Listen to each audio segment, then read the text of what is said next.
My parents used our emergency fund to pay my brother's honeymoon with my ex, so I took back $83,000, and their dark scheme shattered into thin air. I'm Alex, 32 male, and I've spent the last decade being the responsible son, the reliable brother, the family ATM machine disguised as a human being. My younger brother, Dylan, 28 male, has been the golden child since birth, literally. Mom had complications during his delivery, spent a week in ICU, and ever since then he's been treated like some kind of miracle baby who can do no wrong. Growing up, the contrast was ridiculous. I got a bike from Walmart for my 10th birthday. Dylan got a custom-built BMX bike with all the premium parts for his 8th. I had to mow lawns all summer to buy my first car, a beat-up '98 Honda Civic with a busted AC and a passenger door that only opened from the outside. Dylan got a brand new Mustang the day he got his license, no job required, paid in full by mom and dad. When I graduated high school with a 3.8 GPA, we went to Applebee's where dad spent the whole dinner talking about Dylan's upcoming freshman year. When Dylan barely scraped through with a 2.4, they threw him a massive graduation party with a catered dinner, a DJ, and probably 200 guests. The pattern continued into adulthood. I put myself through community college while working full-time as a mechanic, eventually getting my degree in automotive technology. Started at the bottom, worked my way up, learned every aspect of the business. Opened my own repair shop 5 years ago, Alex Auto Solutions. It's been successful, pulling in around $180,000 annually after expenses. I worked my ass off for every single penny, 60-hour weeks, sacrificed relationships and social life to build something real. Dylan tried 3 different colleges, dropped out of all of them. First was State University, lasted 1 semester before deciding the professors were too demanding. Then community college, made it through a year before getting kicked out for failing grades. Finally tried technical school for HVAC repair, quit after 3 weeks because he didn't like getting dirty. Worked maybe 6 months total in the past 10 years. Always had some excuse. His longest job was at a vape shop, which he quit because the hours were too demanding. It was part-time, 20 hours a week, and he mostly just stood behind a counter. But mom and dad always had his back, always found a way to justify his failures as finding himself or exploring his options. Or my personal favorite, not everyone's path is traditional. I remember this one Thanksgiving where Dylan announced he was dropping out of his 3rd college attempt. I had just closed a major deal with a fleet management company, was exhausted from working 80-hour weeks to make it happen. Dad raised his glass and said, "We're proud of you, Dylan, for knowing when something isn't right for you. That takes courage." I just sat there thinking about the student loans I was still paying off for my degree. Nobody had raised a glass when I busted my ass to graduate with honors while working full-time. About 7 years ago, Dad sat me down with this proposal. He was worried about Mom's health. She'd had a cancer scare that turned out to be benign, but it shook them both.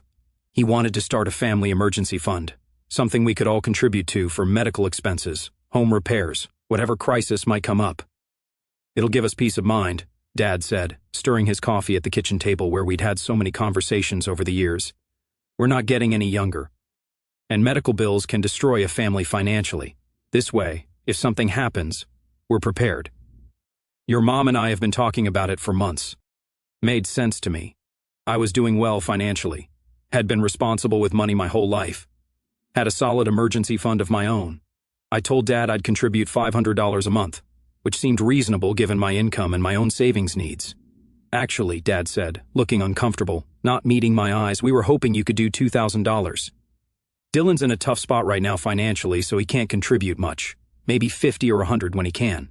$2,000, that's $24,000 a year." But I looked at my parents, saw the worry in their eyes about Mom's health, thought about how they'd been there when I was growing up, even if Dylan got most of the attention. So I agreed. Every month for 5 years, I transferred $2,000 into a joint savings account that Dad managed. My name was on it along with my parents, but I never touched it, never even checked the balance, just kept feeding it like clockwork, like another utility bill. Meanwhile, Dylan's contributions were sporadic at best. Some months he'd throw in $50, most months, nothing. Once he contributed $200 and Mom made a huge deal about how generous he was being, how proud they were that he was stepping up. I never said anything. I was being the good son, the responsible one, doing what families do. The emergency fund wasn't the only way I supported my family. When Dad's truck needed a new transmission, I did the work for free. Parts cost me $2,200 and I spent a whole weekend in my shop getting it done.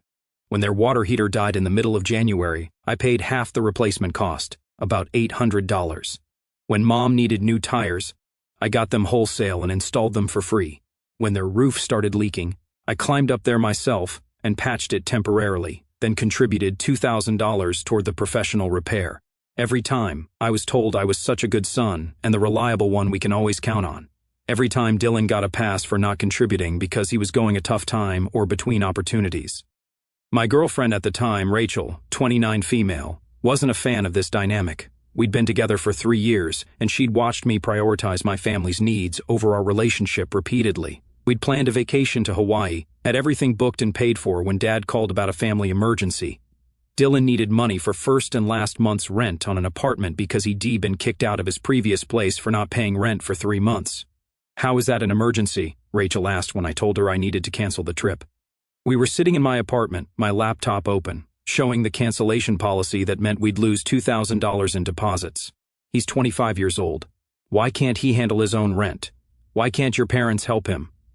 "It's family," I said, parroting the line my parents had been feeding me since childhood. "That's what we do."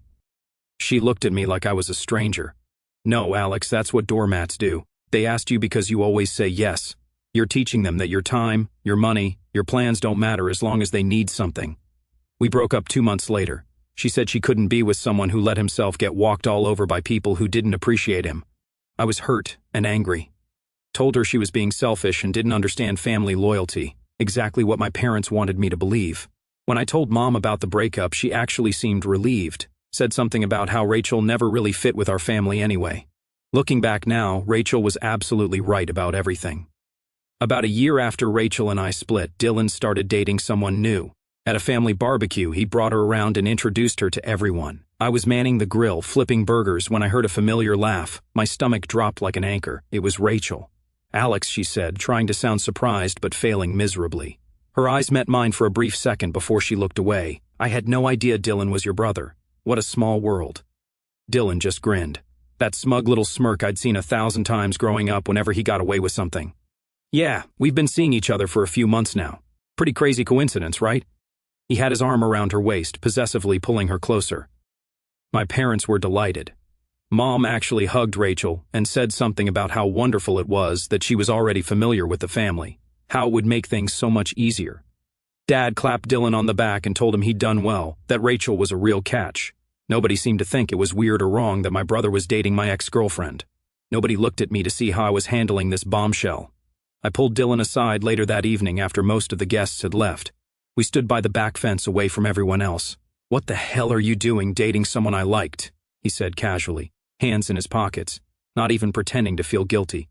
"You two broke up over a year ago. You can't call dibs on people forever. Bro, you knew exactly what you were doing. This isn't some coincidence. You went after her deliberately." He shrugged. "Rachel and I connected. She told me all about how you were always putting your family first, never making time for her.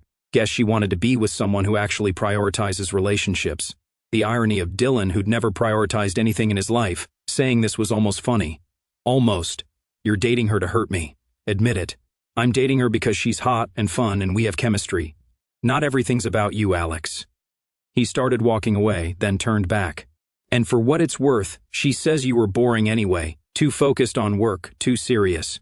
I'm way more fun." The worst part, my parents didn't see anything wrong with it. When I tried to explain how betrayed I felt, Mom told me I was being immature about the whole thing. Dad said I should be happy my brother found someone good, and that I didn't own Rachel just because I dated her first. They acted like I was the one being unreasonable for having feelings about this. Rachel and Dylan became a thing. They'd show up at family gatherings, holding hands, kissing in front of everyone, and I was expected to smile and act like everything was fine. At Thanksgiving, they announced they were moving in together into an apartment I'd helped Dylan pay the deposit for months earlier before I knew they were seeing each other. When I brought this up, Dad said I shouldn't hold money over people's heads, and that I'd offered to help willingly. I started distancing myself from family gatherings, couldn't take watching them together, couldn't stomach the way my parents fawned over their relationship like it was some fairy tale romance instead of a massive betrayal. My excuses for missing Sunday dinners became more frequent.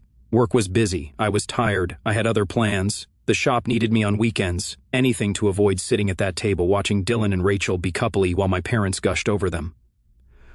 Mom would guilt trip me every time. Family is important, Alex. We hardly see you anymore. Dylan and Rachel miss you at dinner. They're always asking where you are. She'd call me multiple times leading up to Sunday, leaving increasingly pointed voicemails about how I was abandoning the family. I kept contributing to that emergency fund. Every month, $2,000 went into the account like clockwork. By my calculations, I'd contributed roughly $120,000 over 5 years. Dylan's total contributions, maybe $2,000 if I was being generous. And that's counting the couple times Mom probably gave him money specifically to deposit so he wouldn't look like he was completely freeloading. Then 3 months ago, Dylan proposed to Rachel. I found out via Instagram. Dylan posted a photo at sunset on some beach, Rachel crying happy tears showing off a ring that probably cost more than he'd earned in the past year combined. The caption, she said, "Yes, can't wait to marry my best friend and start our forever together. Blessed future Mrs. Johnson, lucky man." The comments from my family were immediate and enthusiastic. "Mom, so happy for you both. You deserve all the happiness in the world. My baby boy is getting married. Dad, proud of you, son. Welcome to the family officially, Rachel. Couldn't ask for a better daughter-in-law." Nobody called me. Nobody thought to give me a heads up. I was just expected to see it on social media and be okay with it. I sat there scrolling through the comments, watching my entire family celebrate this relationship, and not one person acknowledged how screwed up this was. I sat in my apartment that night drinking beer and staring at my phone, tried to tell myself I was over Rachel, that I'd moved on, but it wasn't really about Rachel anymore. Honestly, after seeing her with Dylan, I realized she wasn't the person I thought she was. It was about the pattern, the complete disregard for my feelings, the expectation that I'd just keep taking it and smiling. My friend Jake came over after I texted him. He'd been watching this whole situation unfold with increasing concern for years. Jake's been my best friend since high school, one of the few people who sees through my family's dysfunction. "You know this is screwed up, right?"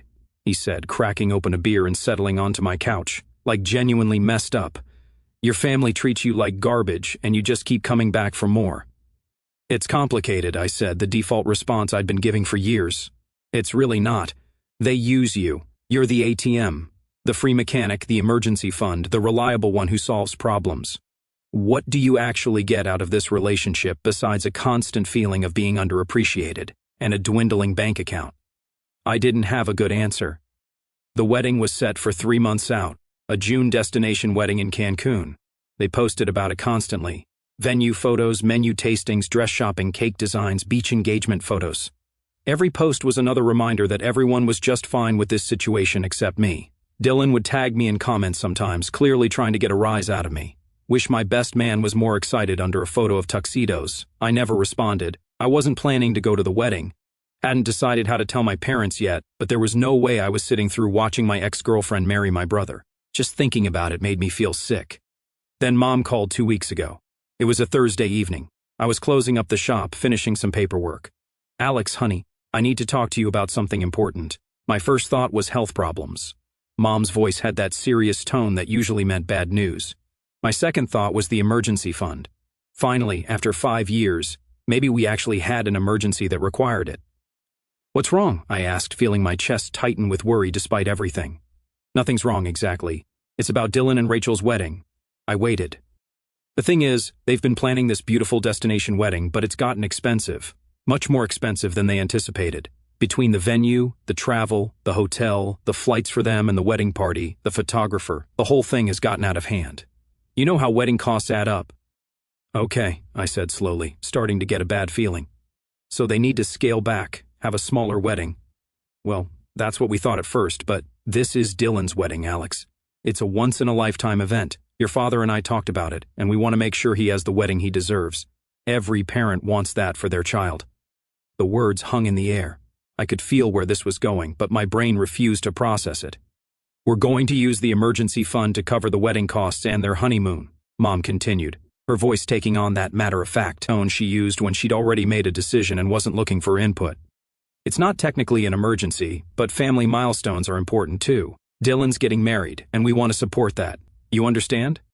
I sat there in my shop, phone pressed to my ear, trying to find words. My hands had gone numb. "The emergency fund," I repeated slowly, carefully. "The medical emergency fund that Dad said was specifically for health crises and unexpected disasters. You're using it for a wedding."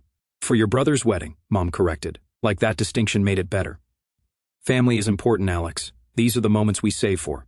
Weddings, celebrations, bringing the family together. That's what matters in life. No, I said, my voice harder than I intended. These are not the moments we save for. We saved for emergencies, medical bills, home disasters, actual crises. Not funding a destination wedding for someone who hasn't contributed a fraction of what I have to that account. Alex, don't be like this. This is your brother's special day. He and Rachel are starting their life together. We want to give them a beautiful memory. My brother's special day with my ex-girlfriend, the one he started dating specifically because he knew it would hurt me, that special day. Mom sighed heavily. You need to let that go.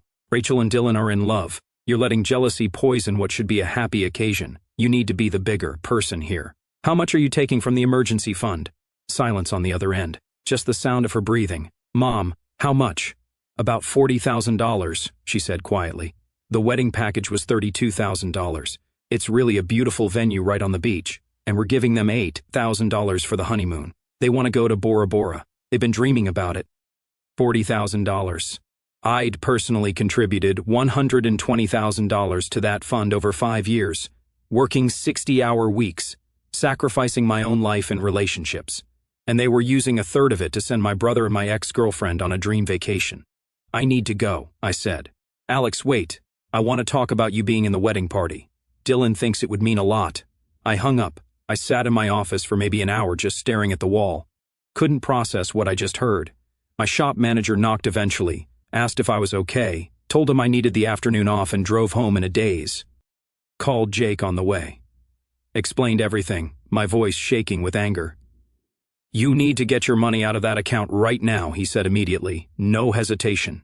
Today, this minute, before they spend any more of it. It's a family emergency fund. I can't just… Alex, listen to me. They're not treating it like an emergency fund. They're treating it like Dylan's trust fund that you've been bankrolling for 5 years. They just spent $40,000 on a wedding. Get your money out now before they decide Dylan and Rachel need a down payment on a house or some other bullshit. He was right. I'd contributed $120,000. Dylan had maybe put in $2,000, and they were using it for his wedding to my ex-girlfriend without even asking me first. Didn't even pretend to consult me. Just made the decision and informed me after the fact. I pulled into my driveway, went inside, and logged into the joint account on my laptop. My hands were shaking as I typed in the password. The balance showed $97,433.52, almost $100,000. 5 years of my hard work, my sacrifice, my dedication to family, and they were just going to hand a huge chunk of it to Dylan like it was nothing, like it was money they'd earned instead of money I'd contributed. My parents had already withdrawn the $40,000. The transaction showed clearly wedding honeymoon for Dylan and Rachel. Not even trying to hide it, not even pretending it was for something else. That's when I made the decision. I initiated a transfer of $83,000 to my personal savings account. Left $14,433.52 in there. Roughly what Dylan had contributed over the years, plus a little extra for my parents' minimal contributions. If they wanted to use family money for Dylan's wedding, they could use family money, not my money. The transfer went through immediately since my name was on the account. No holds, no delays, no verification needed. Just like that, I had my money back. 5 years of contributions returned to me in 30 seconds. I should have felt guilty. Should have felt like I was doing something wrong, like I was hurting my family. Instead, I felt lighter than I had in years, like a weight I'd been carrying for so long I'd forgotten what it felt like to stand up straight had suddenly been lifted. The blowback started the next morning. Dad called at 7 a.m., absolutely furious. I was still in bed, had barely slept. What the hell did you do? Why is most of the emergency fund gone? The bank sent me a notification about a large withdrawal. I withdrew my contributions, I said calmly, sitting up in bed.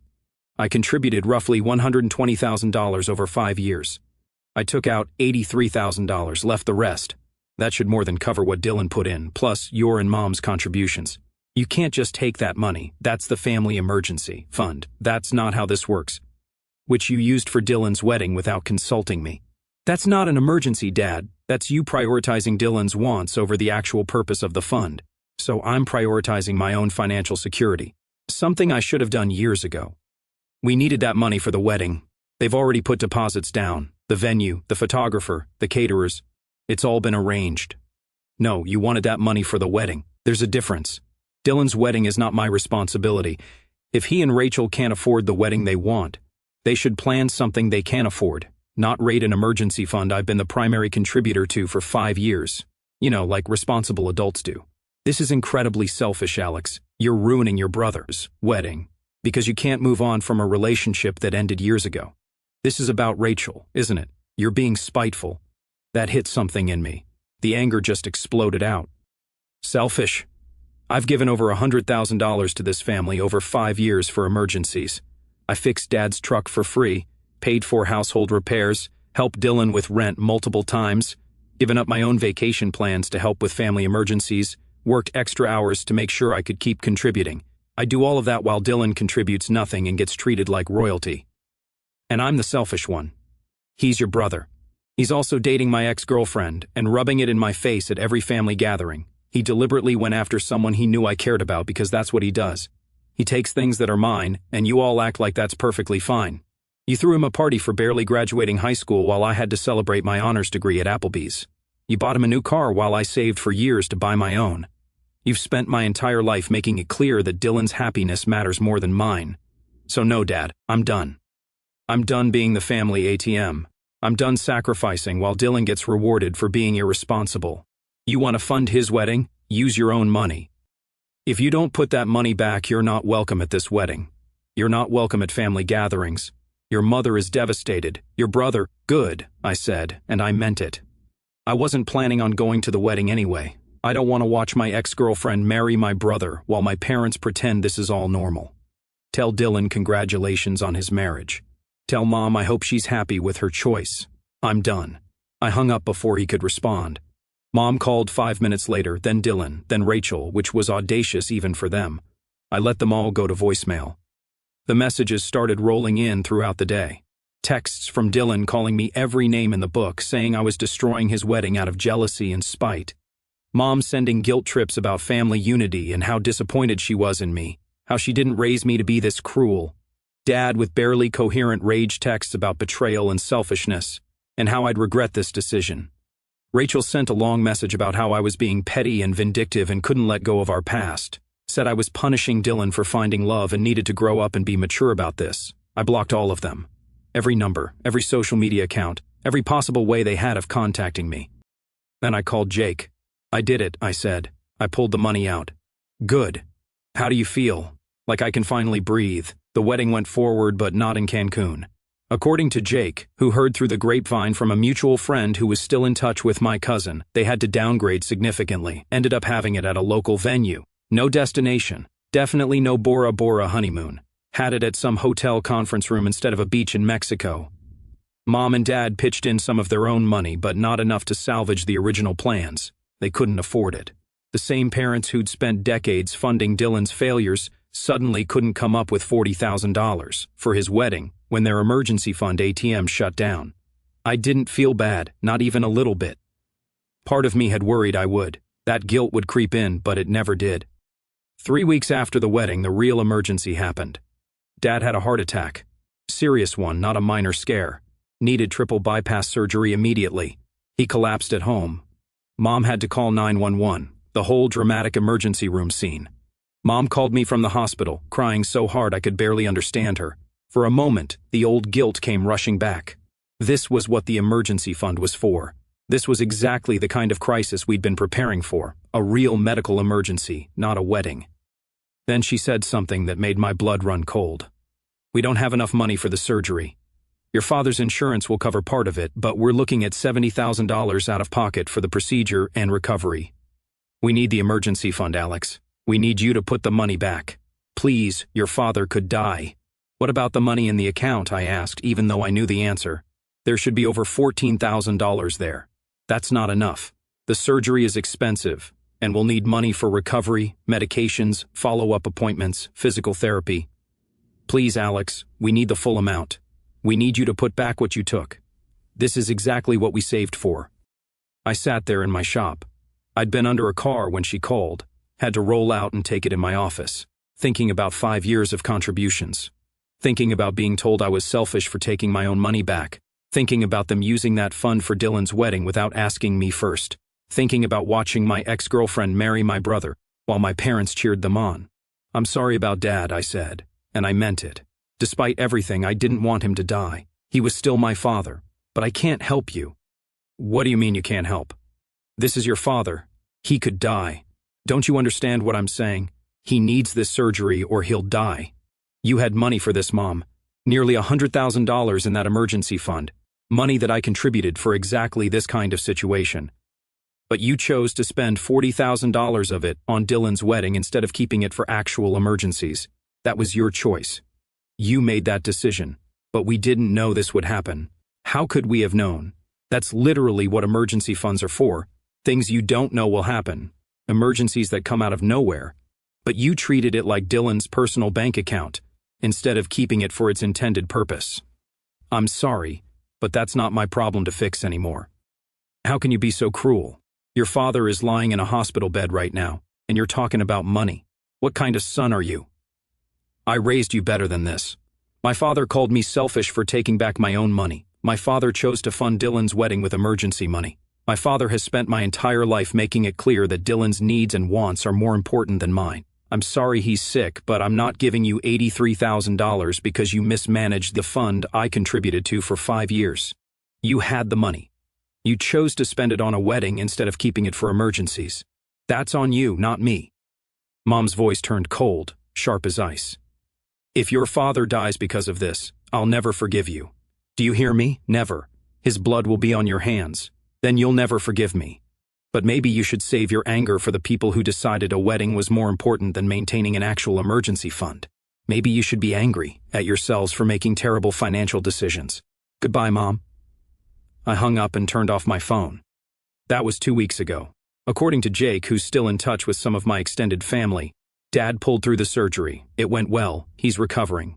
They had to take out a massive loan for the surgery, and my parents are now in significant debt. Dylan and Rachel are apparently being pressured to help with expenses, which has caused serious friction in their new marriage since neither of them has money. Rachel's working at some boutique making barely above minimum wage. Dylan still can't keep a job. They're both struggling with their own bills. Can't afford to help my parents with medical debt. Mom and Dad are furious with me. They've told the extended family that I refuse to help with a life or death emergency, conveniently leaving out the part where they raided the emergency fund for a wedding. Some family members have taken their side, sent me nasty messages about being heartless and cruel. My aunt called me a disgrace. My uncle said I was no longer part of the family. Others have quietly reached out saying they understand my position, that they knew my parents had always favored Dylan, but didn't realize how bad it was. Dylan tried to show up at my shop yesterday. My employees told him I wasn't available and asked him to leave.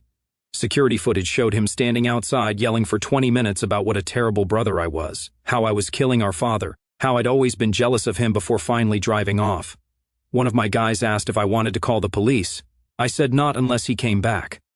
Part of me feels guilty.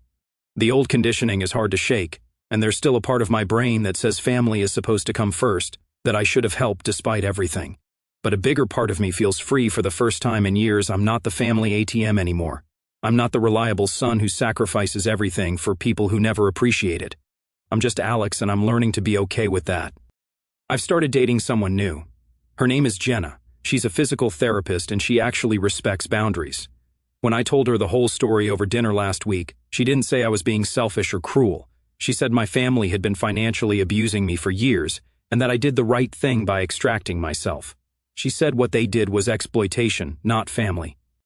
I'm using some of the money I withdrew to finally take that Hawaii vacation Rachel, and I never got to take. Jenna's excited about it. Keeps sending me pictures of beaches and hiking trails. I'm excited too. It feels good to do something for myself without guilt eating me alive. My parents are still pressuring me to help with their debt through mutual family members.